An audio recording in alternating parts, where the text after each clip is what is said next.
14 दिन तक आपको दोनों सदनों में से एक सदन से इस्तीफा देना होता है। तो माननीय विधान पार्षद, माननीय मुख्यमंत्री हैं, तो माननीय विधान पार्षद भी वो है। मुझे ऐसा लगता है कि 14 दिन तक या 14 दिन से पहले वो जो भी चुने गए हैं, अगर माननीय विधान पार्षद है तो उनको किसी एक, तो स्वाभाविक है विधान पार्षद के रूप में उनको माननीय मुख्यमंत्री नीतीश कुमार जी है। विधान परिषद से इस्तीफा देने का मतलब तो संविधान में प्रावधान है, आगे भी रह सकते हैं, लेकिन माननीय मुख्यमंत्री नीतीश कुमार जी है। राज्यसभा का शपथ उनको लेना है। जब विशेष परिस्थिति आएगी तो भाजपा का केंद्रीय नेतृत्व, एनडीए का केंद्रीय नेतृत्व और फिर माननीय मुख्यमंत्री जी की भी अहम भूमिका होगी, मिलकर बैठ के तय करेंगे। आज माननीय प्रधानमंत्री जी के नेतृत्व में विश्व की चौथी सैन्य महाशक्ति देश बना है। आज हमारे पड़ोसी देश से लेकर किसी देश की हिम्मत नहीं है कि देश को आंख भी दिखा ले। आज माननीय प्रधानमंत्री जी के नेतृत्व में आज सैन्य सामग्री हिंदुस्तान में ही बन रही है। आज हम निर्यात भी कर रहे हैं, लेकिन पूर्व के सरकारों में आयात ही होता था, लेकिन आज देश के अंदर सैन्य उपकरण बन रहे हैं। बहुत कम अब हमको आयात करना पड़ता है और आज चौथी सैन्य शक्ति बनी है। और अपनी सेना को मजबूत करने के लिए और अपने बॉर्डर को, सीमाओं को और सुरक्षित करने के लिए सैन्य सामग्री की आवश्यकता है। इसलिए आज इतना बड़ा बजट पुनः स्वीकृत किया गया। नहीं, वो कभी संतुष्ट होगी भी नहीं ममता बनर्जी। जिस तरह बंगाल में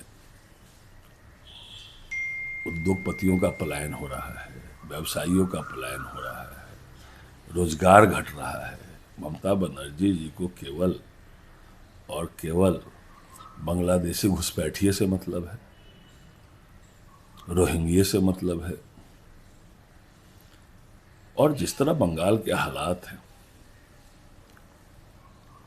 और बंगाल के लोगों की जो स्थिति है, वह इस बार भाजपा की सरकार बनाने के लिए वहाँ कृत संकल्पित है। और ममता बनर्जी और टीएमसी का वहाँ जाने का समय आ गया है। जिस तरह उनके अहंकारवादी स्वभाव है, संप्रदायवादी सोच है, वह कल मुसलमानों को वोट बैंक बनाकर कैसे वहाँ हिंदू समाज को प्रताड़ित किया जा रहा है, वह बंगाल के लोग देख रहे हैं। बांग्लादेशी जिस तरह बंगाल के संसाधन का दुरुपयोग कर रहे हैं, उसमें वहाँ के टीएमसी सरकार की सहभागिता है। बंगाल के संसाधन का उपयोग बंगाल के लोगों के लिए, न कि घुसपैठिए रोहिंग्या और बांग्लादेशियों के लिए। इसलिए उनको भारत की सरकार आज इस विषम परिस्थिति में भी आदरणीय प्रधानमंत्री जी के वैश्विक स्वीकार्यता के कारण आज पूरे विश्व में हाहाकार मचा हुआ है। तेल का, गैस का, खाद का, लेकिन आज देश में आपने देखा कल कैसे माननीय प्रधानमंत्री जी ने स्पेशल एक्साइज ड्यूटी को डीजल में शून्य कर दिया 10 रुपया लीटर को, और पेट्रोल में 13 रुपया का घटा के 3 रुपया कर दिया। 10-10 रुपया दोनों में। जो पेट्रोलियम कंपनियां थी जिनको इतना नुकसान हो रहा था, वो नुकसान आम जनता पर पड़ता, क्योंकि क्रूड ऑयल का दाम बहुत बढ़ गया। लेकिन आज प्रधानमंत्री जी ने देश के लोगों को राहत देने के लिए उन्होंने स्पेशल एक्साइज ड्यूटी नगण्य कर दिया। आज तो आज माननीय प्रधानमंत्री जी की स्वीकार्यता पूरे विश्व में है और उनकी प्रतिबद्धता देश के 140 करोड़ लोगों के प्रति। लेकिन टीएमसी हो कि प्रतिपक्ष के लोगों, उनको ये अच्छा नहीं लगता है। जब से 2014 से आदरणीय प्रधानमंत्री नरेंद्र मोदी जी के नेतृत्व में केंद्र में सरकार बनी है और अभी माननीय गृह मंत्री अमित शाह जी लगातार राज्यों में जाना, क्षेत्रीय बैठक करना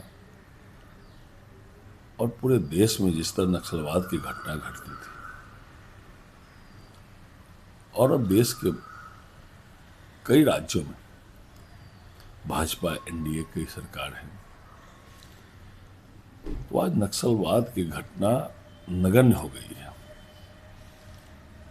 और जहाँ जहाँ नक्सलवाद की चरम सीमा पर था वहाँ नक्सलाइटों को आत्मसमर्पण कराया गया, उनके पुनर्वास की व्यवस्था की गई।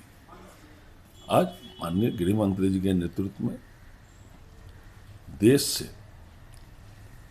नक्सलवाद या नक्सल की घटनाएं कहें वो बहुत नगण्य हो गई है। याद आदरणीय प्रधानमंत्री जी के नेतृत्व में जो केंद्र में सरकार चल रही है ये बड़ी उपलब्धि है।